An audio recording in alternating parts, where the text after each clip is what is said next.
Oke, selamat sore semuanya. Sebelum kita mulai belajar, dipersilahkan berdoa menurut ajaran kepercayaan masing-masing.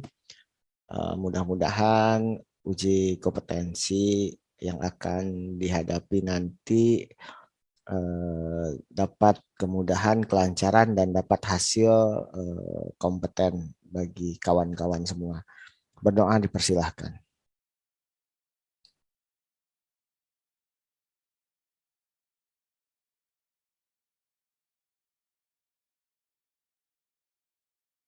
Oke, berdoa selesai. Oke, kita mulai lanjut yang kemarin terkait dengan pembahasan soal yang tadi pagi mungkin ya tepatnya sudah saya berikan. Mohon maaf agak sedikit telat, tapi yang Android itu sudah bisa dikerjakan sebetulnya ada soal latihan. Ada yang kesulitan mencari soalnya yang di Android enggak? Untuk yang iPhone mohon bersabar, ini izinnya baru saya urus tadi. eh, Baru saya download juga untuk aplikasi pembuatan di convert ke iPhone-nya ya. Oke, kita lanjut pembahasan kita terkait soal latihan sistem pencernaan. Setelah pencernaan baru kita ke sistem saraf, lalu ke endokrin, mohon maaf. Oke, apa lead-in-nya? Apa pengkajian lanjutan? Yang ditanya pengkajian lanjutan. Kita lihat sudah sampai mana pengkajiannya. Kalau ditanya pengkajian, kedua, sudah lengkapkah pengkajian tersebut terkait penyakit yang ditanyakan di vignette. Kita lihat, laki-laki 46 tahun di ruang penyakit dalam. Soal KMB dengan diagnosa peritonitis. Oke, di peritonitis saya ulang.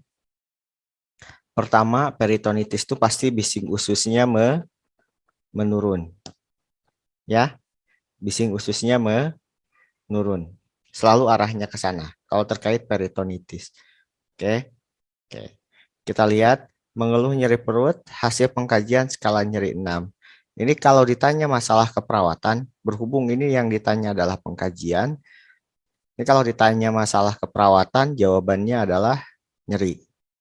Oke. Oke. Yang ditanya di sini adalah apa pengkajian. Ingat-ingat, kalau terkait peritonitis, bising ususnya menurun. Oke. Kalau distensi perut itu pada hepatitis. Ya. Intake output betul juga, memang harus kita recheck intake output pada peritonitis karena jadi masalah. Tapi di atas datanya tidak ada menunjukkan bahwa dia hipovolemi gitu ya. Oke, jadi jawabannya adalah bising usus. Oke, yang kedua, soal nomor 2. Masih yang ditanya adalah pengkajian lanjut. Kita lihat datanya apa dan sudah sampai mana si perawat mengkaji. Perempuan 30 tahun, ruang penyakit dalam, soal KMB berarti diagnosa suspek appendicitis. Diingat-ingat lagi kalau appendicitis, kalau ditanya masalah keperawatan appendicitis, pertama nyeri. Kalau terkait yang ditanyanya adalah tes diagnostik, maka apa yang meningkat? Amilase Good. atau WBC. Betul, pintar. Amilase. Oke, kemudian mengeluh nyeri ke perut kanan bawah, nyeri skala 7. Ini kalau ditanya masalah keperawatan, maka masalah keperawatannya nyeri. Kalau ditanya tindakan dengan masalah keperawatannya nyeri, karena ada nyeri skala 7, maka intervensinya adalah kolaborasi Analgetik. Betul, kolaborasi analgetik. Tapi kalau yang ditanya posisinya untuk mengurangi nyeri, maka posisi untuk mengurangi nyeri pada pasien appendicitis adalah dengan lutut ditekuk. Good. Oke. Yang ditanya di sini pengkajian lanjut. Khasnya nyeri pada appendicitis adalah nyeri di kuadran kanan bawah atau di titik McBurney. Oke, itu ya. Good. Kemudian apa masalah keperawatan pada kasus? Yang ditanya masalah. Yang harus kita lihat adalah datanya, data mayornya. Usia 22 tahun di ruang bedah, berarti soal KMB. Pasien persiapan operasi appendiktomi ya. Hari kedua, mengeluh nyeri pada luka bekas operasi. Skala nyeri 6. Ingat kemarin kalau skala nyerinya lebih dari 5, lebih sama dengan 5, maka masalah keperawatannya adalah nyeri. Perhatikan juga nanti hati-hati kalau ada dua pilihan di sini nyeri akut, nyeri kronis, perhatikan waktunya. Kalau waktunya lebih dari 6 bulan, biasanya disetting tahunan, maka jawabannya adalah nyeri kronik. Gitu ya. Oke. Mudah ya. Oke, lanjut.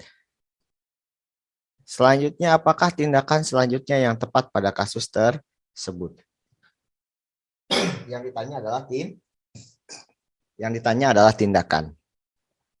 Usia 60 tahun dilakukan perawatan kolostomi. Oke. Berarti ini terkait prosedur kolostomi. Yang ditanya di sini tindakan selanjutnya. Yang harus kita perhatikan kalau pertanyaan di sini tindakan selanjutnya adalah pertama, tindakan apa yang dilakukan? Kedua, sudah sampai mana perawat melakukan tindakan? Ketiga, pilih jawaban yang mengarah pada jawabannya itu adalah poin penting yang harus dilakukan oleh perawat. Ya, oke. Lanjut, kita lihat. Oke, kantungnya sudah penuh. Perawatan kolostomi yang telah penuh dengan feses. Berarti perawat sudah mengobservasi bahwa si kantong kolostominya sudah penuh. Tapi kalau belum disebutkan di sini kantong kolostominya belum penuh, berarti di sana harus dilakukan perawat harus mengecek dulu produk atau isi produk dari stomanya gitu ya. Oke. Kemudian saat ini melepas kantung secara perlahan. Oke, karena dia sudah penuh maka kita harus lepas. Tapi kalau belum dilihat ini penuh atau belum, biasanya di setting juga kayak gitu, maka jawabannya adalah ngecek dulu kantung kolostominya sudah penuh atau belum. Kalau belum ya jangan dulu diganti gitu ya. Oke, kalau di sini kan sudah dibilang sudah penuh, kemudian sudah melepas dari bagian atas sambil mengencangkan kulit perut pasien. Oke. Nah, biasanya di sini ada juga soal yang dia sampai melepas. Yang ditanya adalah tindakan selanjutnya. Titik contohnya di sini ya. Apa jawabannya? Mengkaji. Mengkaji kondisi perut. Oke, kondisi ini. Kulit perutnya. Kulit stomanya. Oke. Kemudian perawat menggunakan tisu untuk mengusap sisa feses dari stoma, menutup stoma dengan kasa lembab. Perhatikan kalimatnya, di sini dia baru mengusap, belum melakukan pembersihan. Oke. Kemudian perawat cuci tangan menggunakan sarung tangan steril. Tindakan selanjutnya ya pastinya jawabannya adalah membersihkan. Oke. Kalau menilai kondisi stoma ini soalnya seperti ini nantinya. Dia baru sampai melepas. Maka jawabannya menilai kondisi stoma. Ya. Arahnya ke sana. Oke. Kalau ini jarang, mengukur jarang, oleskan salep jarang, memasang kantong kolostomi pun jarang. Jadi jawaban. Apakah tindakan selanjutnya pada kasus tersebut? Nah, ini perhatikan. Ini jawabannya dia mengkaji stoma. Coba perhatikan. 53 tahun di ruang perawatan bedah, berarti soal KMB. Ileus paralitik, dilakukan operasi pembuatan kolostomi, post-op kolostomi. Saat ini perawat akan melakukan perawatan kolostomi. Perawat telah menjelaskan prosedur, lalu perawat menggunakan handscoon membuka kantong kolostomi, titik. Tadi saya bilang kalau baru membuka maka tindakan selanjutnya adalah mengkaji stoma dan kulit sekitar stoma. Gitu ya. Oke, next. 6. Apakah evaluasi? Kalau ditanya evaluasi, maka kita harus cari tahu dulu masalah keperawatannya di atas.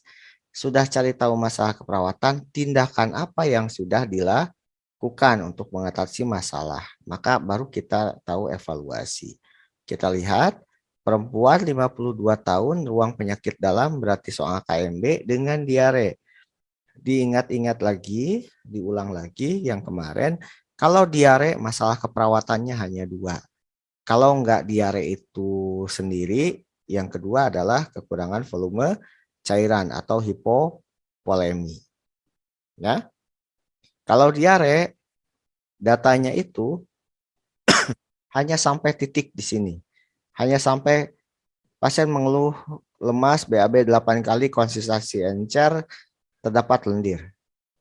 Kemudian tekanan darah iya ada, titik sampai sini, maka masalah keperawatannya adalah diare. Tapi karena ini di sini ada tambahan datanya, keseimbangan cairan minus, oke, maka masalahnya adalah hipopolemi dan pasiennya mendapatkan infus, betul, hipopolemi. Maka evaluasinya adalah kebutuhan cairan terpenuhi. Tapi kalau ini saya hapus, maka jawabannya adalah tidak mengalami diare. Oke, next. Ingat, kalau hipopolemi, kata kuncinya adalah pertama, turgor kulitnya jelek, kedua keseimbangan cairannya negatif. Balance cairannya negatif atau minus. Selanjutnya nomor 7. Apakah komplikasi yang terjadi pada kasus tersebut? Oke, gini kawan-kawan. Kalau kawan-kawan tidak tahu atau tidak paham akan istilah pilihan jawaban yang disajikan, sama sekali tidak mengerti gitu apa maksudnya dari ini. Coba kalian paham, bukan coba kalian pahami. Intinya kayak gini. Jangan pilih jawaban yang sudah kalian pahami, tapi tandanya itu nggak ada di vignette. Yuk kita praktekkan. Ruang bedah pos laparotomi pengkajian pasca operasi hari ke-7 mengeluh nyeri pada daerah operasi saat batuk. Kemudian ada cairan berwarna kemerahan pada balutan luka yang tidak rapat. Nah, kata kuncinya adalah lukanya tidak rapat. Komplikasi tersebut apa? Luka tidak rapat. Nah, kita lihat. Udem. Udem kan nggak mungkin. Kawan-kawan kan tahu udem bengkak. Ada nggak disebut bengkak di atas? Nggak ada. Berarti jangan dipilih. Maksudnya seperti itu. Infeksi. Kawan-kawan kan tahu tanda infeksi apa. Rubor, dolor, kalor, tumor, sama kehilangan fungsi gitu ya. Nah itu. Kan nggak ada juga di atas. Sepsis. Kawan-kawan tahu kan tanda sepsis. Sepsis itu adalah tekanan darahnya biasanya meningkat. Kebalik. Nadi meningkat, tekanan darah tuh turun. Oke, itu sepsis. Nggak disebut kan? Nggak ada. Scar, kawan-kawan tahu scar kan bekas luka gitu ya mengering. Jadi sudah bisa di-delete nih semua. Walaupun kalau kawan-kawan nggak tahu dehisen yang jahitan luka itu ngebuka gitu ya. Nah, dehisen jawabannya. Oke. 8. Bagaimana nyeri pankreatitis? Kalau tadi pertanyaannya adalah mengkaji nyerinya di McBurney ya.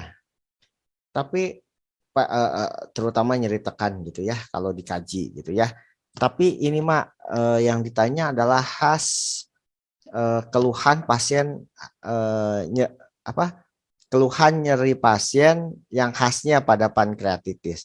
Jadi keluhan yang khas pada pankreatitis ini dia nyeri berat terus-menerus di area epigastrium menjalarnya ke punggung. Oke. Kalau ke pangkal paha biasanya di kemih tuh apa batu ginjal, ya. Oke. Kalau ini sama panggul juga sama. Oke. Next. 9 terkait nutrisi ya. Nutrisi. Nah, nutrisinya nutrisi apa? Pasien hepatitis. Nutrisi pasien hepatitis gimana? Rendah protein. Protein. Oke. Maka yang jawabannya tinggi protein pasti salah. Oke. Ingat, pasien hepatitis itu harus banyak cairan karena apa? Resiko terjadinya hipopolemi. Yang kedua, jus juga, terutama jus beri-berian, strawberry, blueberry, dan lain-lain ya, yang banyak mengandung vitamin C. Oke, itu anjurannya. Ingat untuk hepatitis. 10. Tanda perforasi lambung. Intinya, apapun yang terjadi pada sistem pencernaan dan terjadi luka yang mengakibatkan nyeri hebat, si pasien pasti akan mencoba menahan nyeri. Kemudian si ototnya pasti akan kontraksi dalam jangka waktu yang lama. Maka tandanya adalah perutnya kaku seperti papan. Oke, kalau terjadi perforasi lambung. 11. Oh ini jarang, pankrealipase terlalu ini dihapus oleh apa namanya reviewer. 12. Diet yang seharusnya diresepkan pada perawat, diresepkan oleh perawat. Pasiennya mengalami sirosis hepatis. Maka dietnya tadi apa? Rendah protein. Oke, rendah protein dan rendah garam. Yang dibatasi garam. Oke, apa intervensi perawat yang benar? Ini saya sengaja lead in-nya saya singkat-singkat. Yang penting dapat intinya. Coba lihat. Pasien intinya pasiennya dipasang kolostomi baru 2 hari yang lalu post op, intinya kayak gitu ya. Vignette-nya mah pasti sama di atas dengan pemasangan kolostomi. Kemudian post op itu pasiennya mulai platus. Kemudian berbau busuk. Oke, dari stoma. Apa interpretasi yang benar terhadap kejadian pengkajian tersebut? Namanya pasien post op, kalau dia kentut atau ada bising usus, maka itu merupakan hal normal dan diharapkan. Berarti pasien boleh makan, gitu ya. Boleh masuk per oral. 14 walaupun secara perlahan. 14. Tindakan perawatan mana yang paling tepat untuk dilakukan saat ini? Kita lihat, perawat telah melakukan huknah atau enema. Sudah memasukkan setengah dari cairan enema pre-op. Kemudian kliennya nyeri kram perut. Tindakan apa yang harus dilakukan kalau pasiennya mengalami ini? Cairannya sudah masuk, kemudian pasien mengeluh nyeri dan kram perut. Ya normal kan? Normal itu. Karena memang tujuan untuk enema itu adalah mengiritasi supaya keluar isinya, fesesnya, supaya tidak begah, tidak konstipasi gitu ya.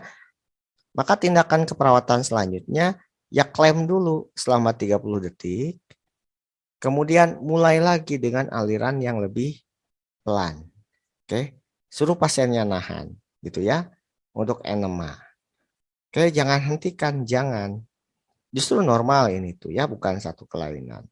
Oke, 15. Data pengkajian mana yang harus atau yang wajib diperoleh oleh perawat terkait keadaan tersebut? Pasiennya mengalami apa? pankreatitis akut. Kemudian dicurigai adanya ileus paralitik. Udah jelas kalau ileus paralitik mah bising ususnya menurun dan dia nggak bisa platus. Oke. Ileus paralitik. Oke. Atau kadang neck, tapi jarang neck dikeluarin. Necrotizing enterocolitis. Ke-16, yang ditanya adalah intervensi keperawatan yang paling tepat. Intervensi. Perawat mengkaji luka perineal pada klien yang baru kembali dari ruang operasi pasca reseksi perineal abdominal. Ada pengeluaran serosanguinosa dari lukanya. Normal tidak? Tidak. Oke? Normalnya nggak ada. Merah aja lukanya. Oke? Nggak ada cairan tanda infeksi.